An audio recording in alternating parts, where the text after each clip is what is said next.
Hi everyone, Helen Blunden here. Hope you're happy, healthy and well. It is time for a new book review today where I have the pleasure of sharing my thoughts and reflections of J.M Coetzee's 2007 novel, Diary of a Bad Year. I bought this book at a secondhand bookstore for a few dollars and I'm a mad, huge Coetzee fan, and when I read this book, I thought to myself, now I know why he got the Nobel Prize for Literature. Why? Well, after reading this book, I kind of realized that people who get awards like that somehow stretch the boundary of writing.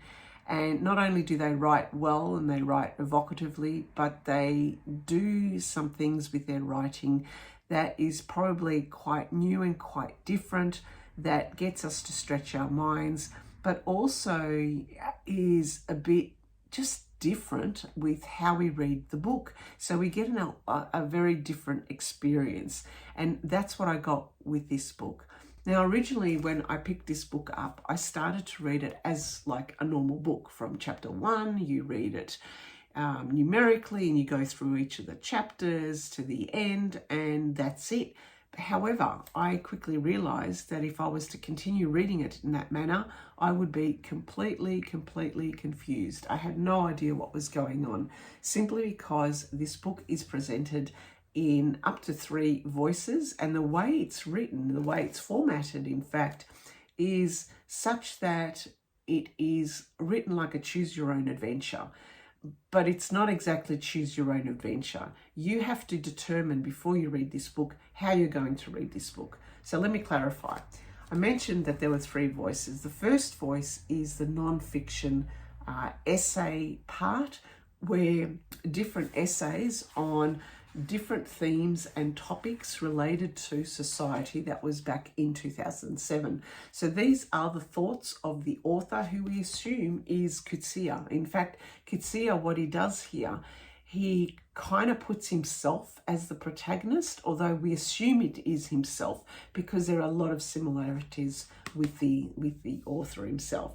So we don't know who this author is, except that he's an aging author and he has been asked by a conference organizer in Germany to pull together some of his thoughts on different themes around society back in 2007. So some of the themes we've got is like on anarchy, on guidance systems, on pedophilia, on the body, on political life in Australia, on apology, on national shame.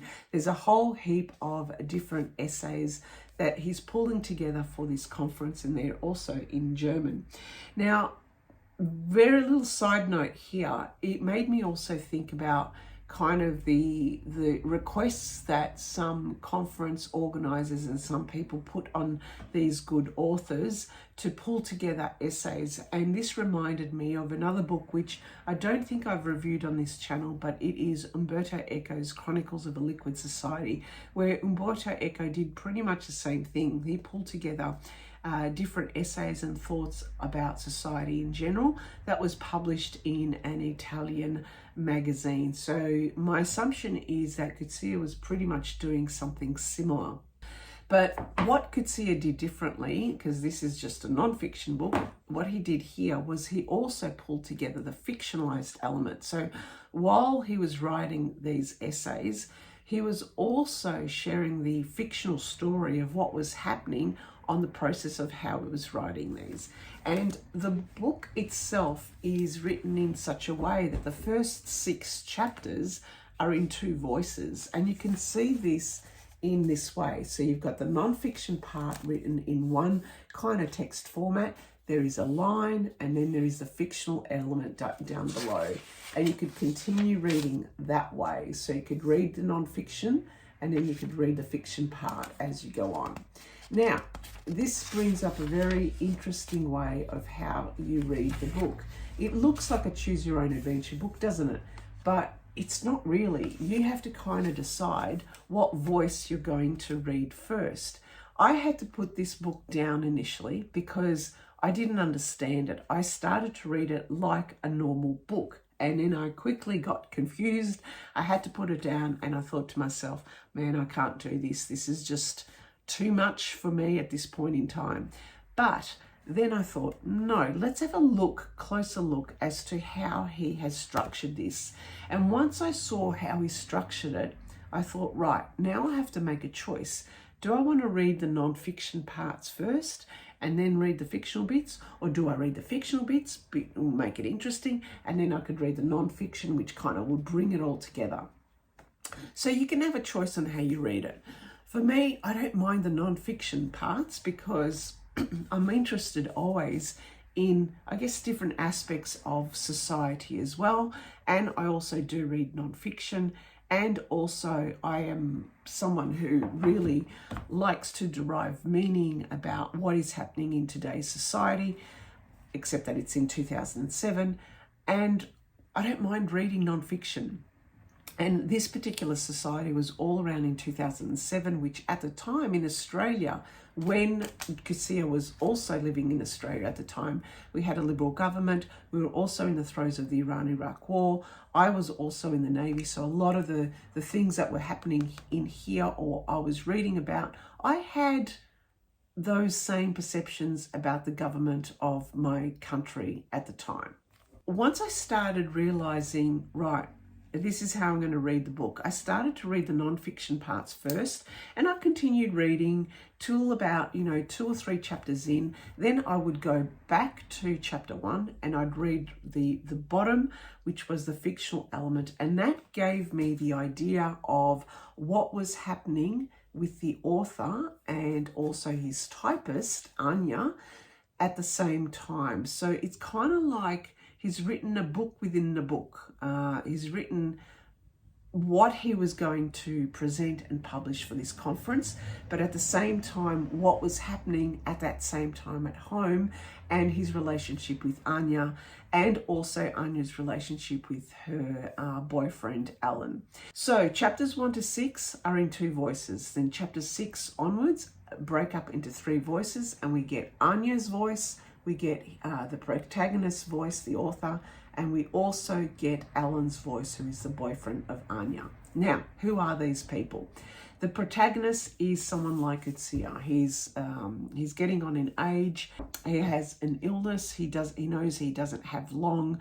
And he's also lamenting, I guess, his masculinity, the fact that he's aging, which is, I think, kind of typical of Coetzee's characters in there. He meets Anya, who is not young, Filipinese lady who is, I liked Anya, who is very assertive, and she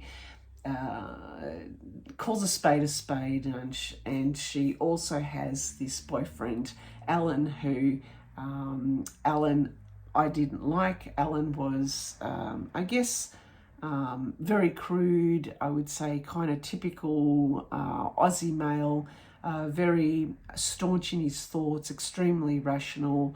Also, he was a narcissist, and he also gaslit her. But it was really interesting to see Anya's relationship with him and how she had kind of changed her way, because what she was doing was, this old protagonist, the old author, wanted her to type up his nonfiction essays.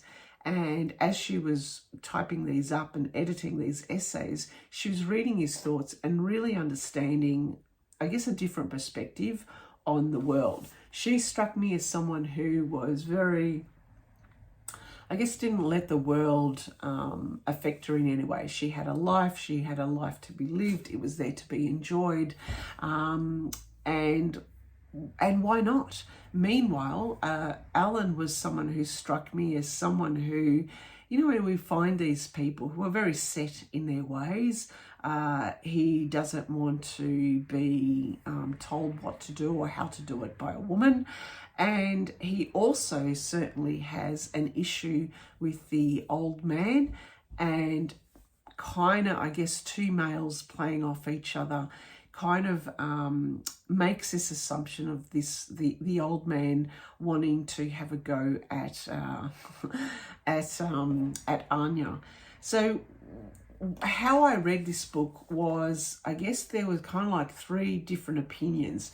We had the old man who presented his essays in a very formal manner, And Anya was actually softening him up in the sense that over time their relationship made him really think about how he could meld those essays and make them more opinion and make them less factually based, less rational, but also include some human element to them.